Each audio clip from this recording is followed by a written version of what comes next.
À l'époque du Seigneur, il y avait ce qu'on appelait les pharisiens. C'était une secte. Ils s'étaient donné pour ministère un ministère d'accusation. Ils cherchaient sans cesse à prendre le peuple à défaut. C'est eux, entre autres, qui ont conduit la femme adultère sur le lieu de lapidation, qui ont accusé Jésus le jour du Shabbat d'avoir guéri la main paralysée d'un homme, et ils en ont fait bien d'autres. Mais ces pharisiens-là sont toujours présents dans nos églises. On va voir un petit peu au travers de cette vidéo que j'ai intitulée « Les vrais adorateurs », ce qu'il en est de ces pharisiens des temps modernes. Lorsque Jésus affirme que les adorateurs que le Père demande sont ceux qui l'adorent en esprit et en vérité, il semble évident que Jésus pense aux pharisiens de tous les temps. Il avertit tous ceux qui se considèrent comme des propres justes, mais qui en réalité sont bien au-delà de ce que Dieu attend de nous. Il dénonce ceux qui se présentent comme des hommes de foi, mais qui modifient à leur convenance le sens même de la vraie adoration. Les pharisiens existent encore. Ceux des temps modernes sont devenus ceux qui prétendent, et j'insiste bien là-dessus, c'est ceux qui prétendent servir Dieu, et qui, tout comme leurs ancêtres, sont des obstacles à l'action de son Saint-Esprit. Rappelons-nous que Jésus nous a libérés de la loi en l'accomplissant à notre place, en nous réconciliant avec le Père par son sang. Non seulement il nous a rachetés, mais il a permis que nous devenions des enfants, des fils et des filles adoptives de Dieu. Cette liberté face à la loi n'est possible que dans la mesure où le racheté prend conscience de sa propre responsabilité dans le plan du Seigneur. Conscient veut dire aussi agissant en conséquence, ce qui n'est pas toujours le cas. Le chrétien est rendu libre, mais pas pour faire n'importe quoi. Comme il semble plus facile d'exercer le dirigisme plutôt que d'enseigner le sens de la responsabilité, ou même d'évoluer soi-même dans un cadre de vie réglé par d'autres, la tentation est souvent forte d'établir et de suivre de nouvelles règles, telles que par exemple bloquer des frères, des sœurs, des nouveau-nés dans la foi, dans leur adoration, ceux qui par exemple parlent en langue et qui impressionnent et qu'on fait taire. Mais quand ce cadre devient une règle incontournable dont on n'hésite pas à se servir pour exclure celui qui ne s'y soumet pas, on sort bien entendu de l'esprit de l'Évangile. On cherche à imposer ce qui vient en réalité que de la volonté de l'homme. Et ce n'est pas ainsi que l'Église fonctionne. Ainsi, nous détournons la vérité comme les pharisiens l'ont fait pour lui donner un sens qui nous a agréé, c'est-à-dire qui nous convienne, mais qui ne correspond pas forcément à la volonté de Dieu. Cela se fait par des concessions à la facilité ainsi qu'à la vérité. À cette dérive s'ajoute celle de l'incompréhension ou d'une interprétation différente du message du Seigneur. Il est difficile d'admettre que nous aurions pu mal comprendre un enseignement. Bien sûr que nous affirmons à qui veut l'entendre notre ouverture et notre objectivité, mais nous établissons des barrières qui ne sont rien de moins que de nouvelles traditions purement humaines. On ne fabrique pas l'Église, on ne fabrique pas l'adoration.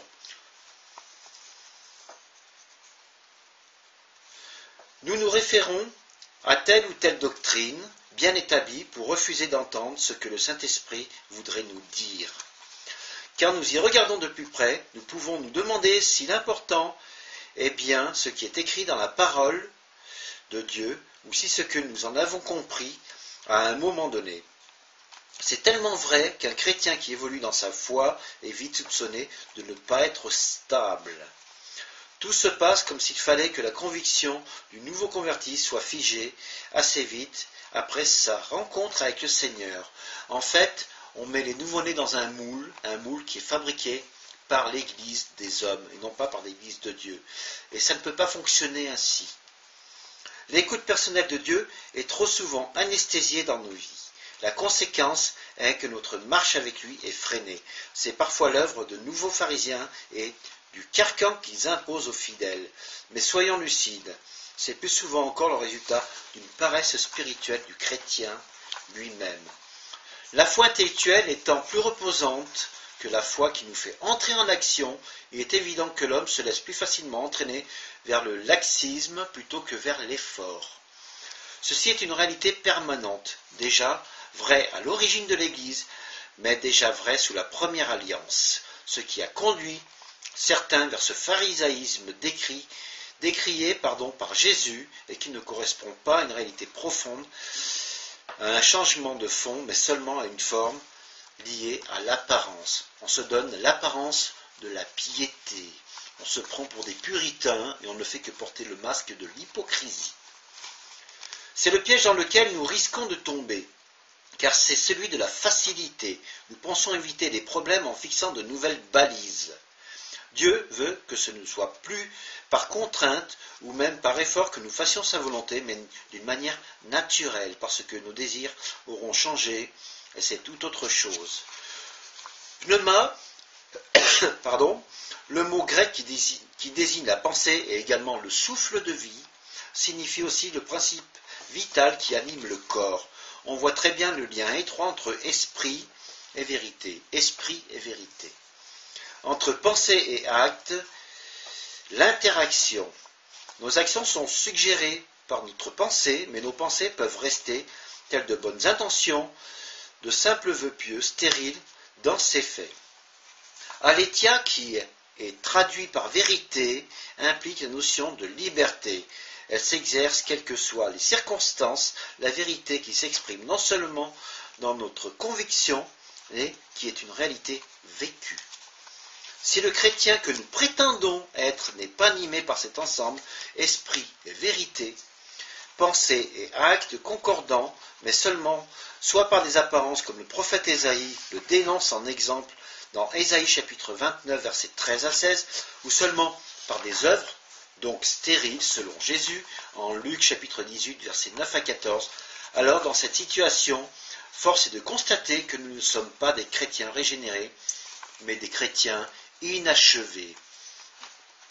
La solution pour devenir ce chrétien régénéré voulu par Dieu est relativement simple dans son énoncé. C'est la mort à soi-même, le renoncement à soi-même pour laisser à Christ toute la place. Romains chapitre 8 versets 10 à 14 et tout le contraire de l'orgueil.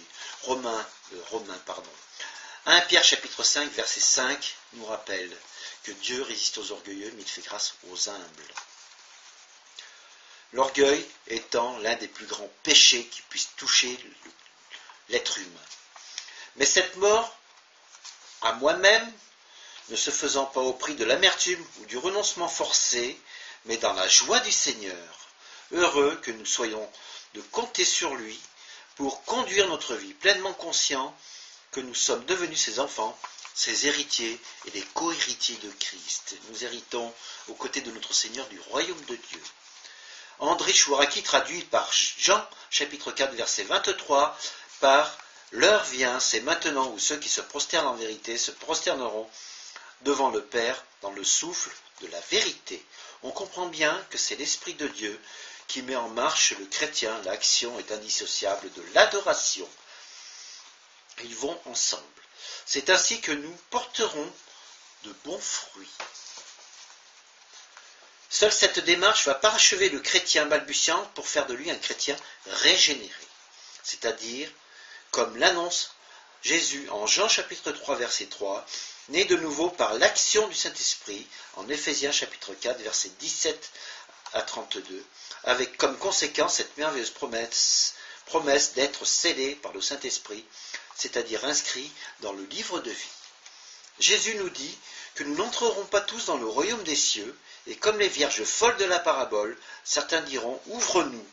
Ceci après avoir longtemps attendu, d'autres diront « N'avons-nous pas fait des miracles en ton nom ?» L'enseignement de Jésus est catégorique. Malgré une certaine foi, malgré quelques actes spectaculaires, le salut ne leur est pas accordé. Nous avons l'exemple de Démas, compagnon de Paul, qui était prédicateur, qui était un fervent serviteur du Seigneur, et qui, séduit par les choses du monde, s'en retourna dans un monde de perdition. On ne s'y trompe pas. L'inscription dans ce livre de vie ne concerne pas automatiquement ceux qui sont baptisés, et on verra des gens non baptisés qui hériteront du royaume de Dieu, dont certains abandonnèrent leur foi ou n'ont que l'apparence de la piété. Par ailleurs, ceux qui manifestent des dons spirituels, cette inscription concerne uniquement ceux qui sont nés de nouveau, qui adorent le Seigneur en esprit mais également en vérité.